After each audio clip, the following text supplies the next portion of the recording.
Now joined by Ryan Blaney, driver of the number 21 Motorcraft Quick Lane Tire and Auto Center Ford for Wood Brothers Racing. This is Ryan's first All-Star Weekend experience, and he will attempt to race his way in to the main event. He comes into this weekend on the heels of 3 consecutive top 10 finishes. So Ryan, just talk a little bit about your outlook for this weekend. Yeah, hopefully it clears up. The weather will participate with us, but I'm excited. All-Star race has always been really cool to me. Come here every year, even though if my dad wasn't running it, he'd always run the showdown, and it was just a cool event to come watch and a cool race under the lights here. And as a kid, I always wanted to be a part of it. So it's something neat that we're going to attempt to do. Hopefully, we can get in, whether it's the segments or the fan votes. So that's something I'm looking forward to. It's just going to be a fun race. This is really I've never been a part of a race like this. Kind of a no points. Kind of no holding back, and just going for a big prize. It's going to be a lot of fun to race in and then race other drivers in it as well. Okay, we'll now open it up for questions. If you have a question for Ryan, please raise your hand, state your name and affiliation. We'll get a microphone to you. Okay, we'll start here with Jeff Gluck. Can we get a microphone over to Jeff, please?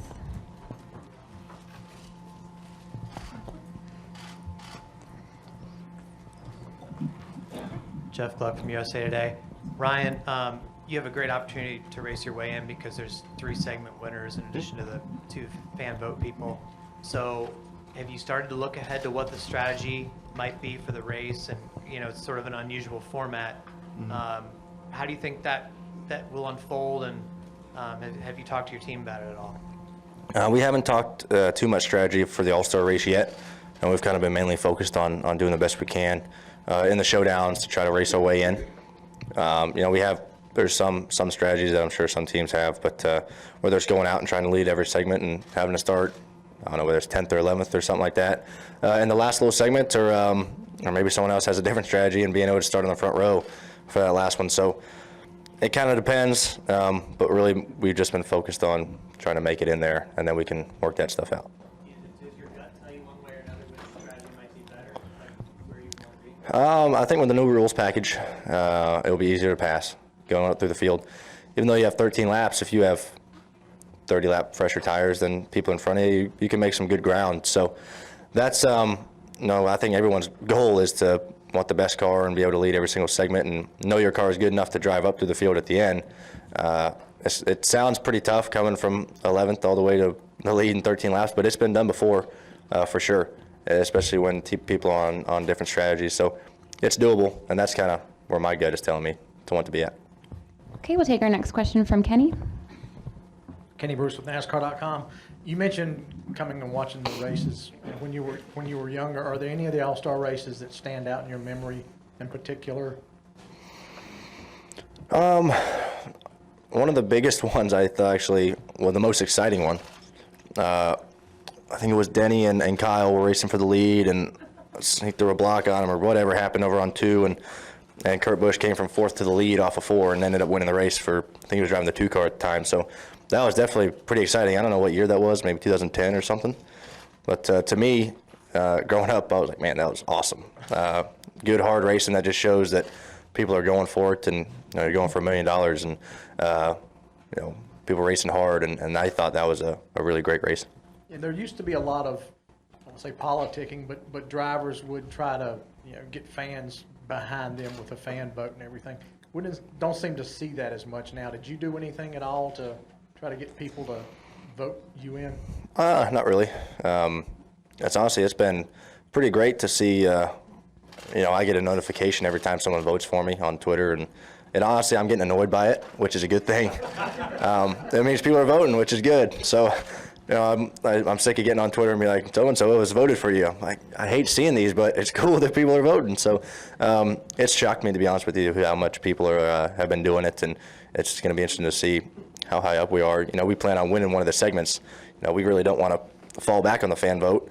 I want to go out and win a segment, but it's been really neat, but I haven't done anything campaigning-wise. Okay, we'll take our next question from Bob and then go to Lewis. Bob Pockers, ESPN. Does the relationship with Penske help when there's all these rule changes as far as you all getting cars ready?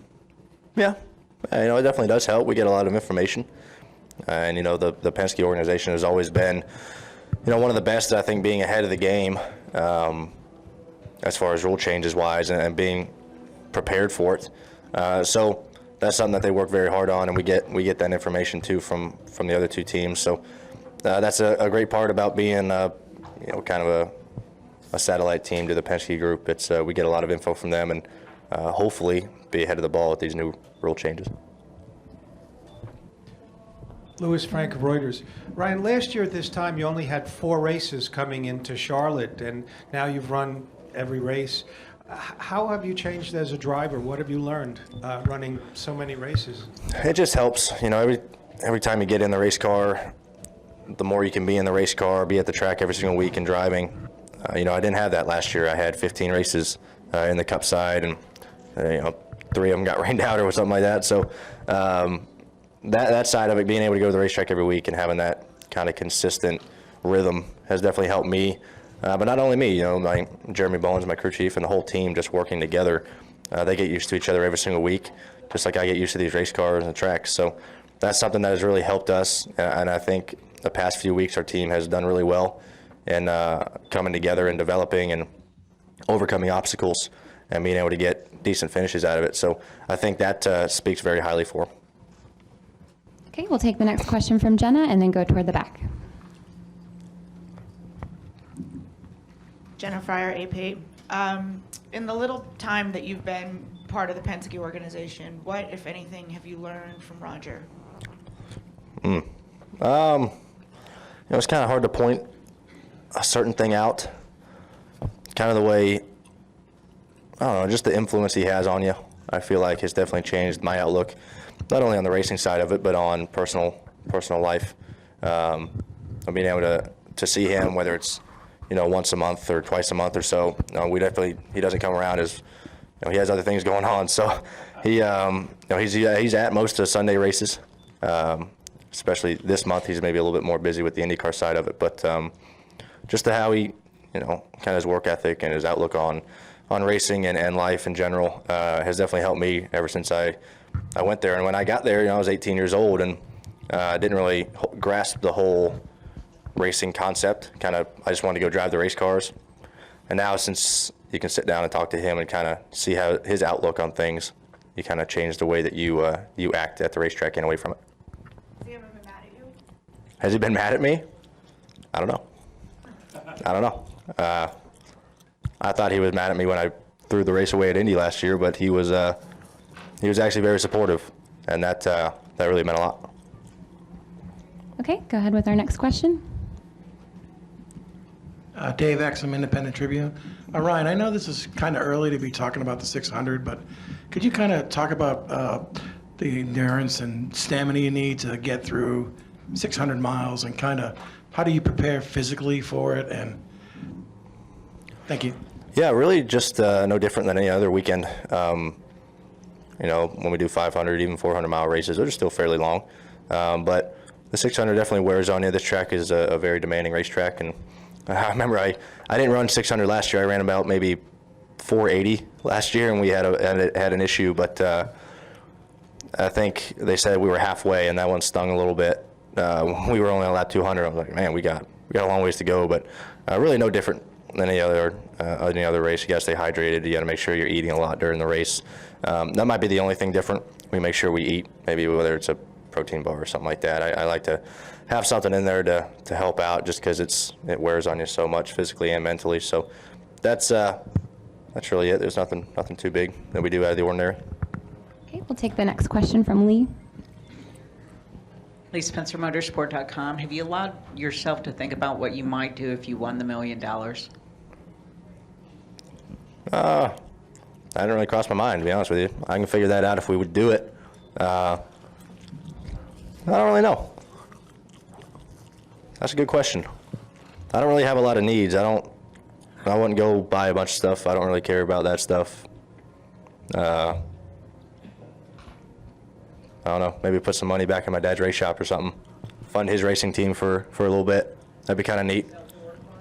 What's that? No, that thing's in the trash. Junked it. But that, or I think it'd be really cool actually maybe going to find one of my grandfather's old cars. I think that'd be really neat to go find it and restore it. So that'd probably be a start. Okay, we'll take our next question from Bob and then go over to Tucker. With the 100th running of the Indy 500, I know your family has Midwest roots, but you kind of grew up here. Do you follow it at all, and do you follow it anymore, considering now you're part of Penske? I always followed it just because I thought it was neat.